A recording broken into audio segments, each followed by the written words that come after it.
بیٹھتے تھے کہاں؟ وہ چھوٹا سا مدرسہ مکے والا دار ارقم والا. لوگ سمجھتے ہیں یہ چھوٹی سی جگہ کس کی برکت ہوتی ہے. حضور غوث اعظم جیلانی قطب ربانی غوث سمدانی بیٹھے تھے بغداد میں. بیماری پھیل گئی طاعون کی. کیا؟ طاعون پھیلی. روز جنازے علماء پڑھا کے تھک گئے, لوگ اٹھا کے.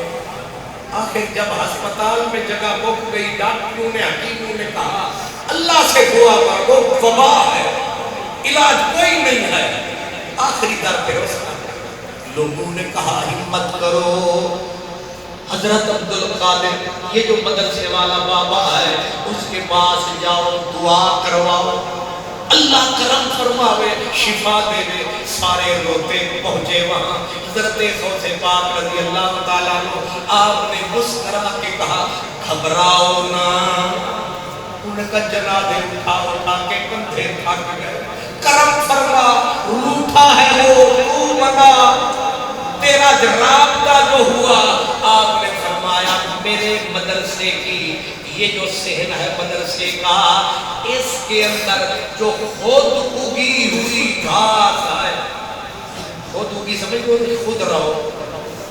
وہ سرالی دیتے کی عادت ہے.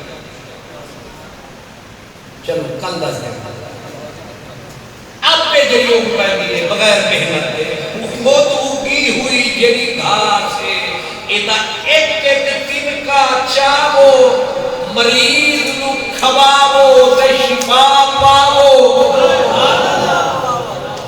سے ضرورت مند دیوانا انہیں آکے بسم اللہ ہونا اہل حدیث کوئی سی نسل کی سارے مردے جو پیسے انہاں کے نہیں بچتے ہیں تو بچاؤ.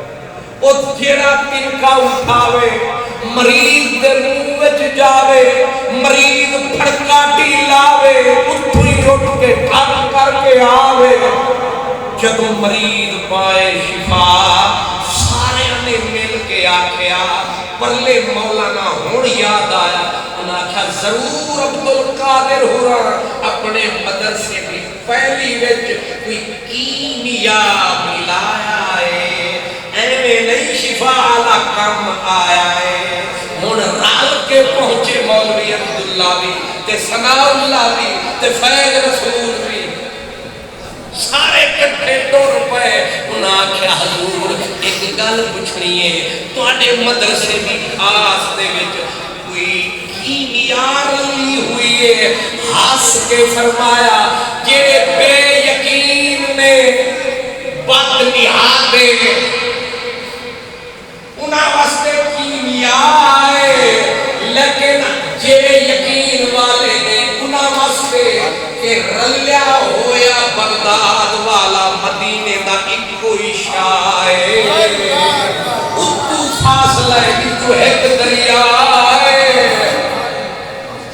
اے تیلے, اے میرے مدرسے نے اگے ہوئے تیلے, انہاں میں شفا کی ہوئے. فرمایا اے روز سویرے سحور دے ویلے تو لے کے رات تک ایک تیلے بچیاں دا قرآن سن دے رہے دے.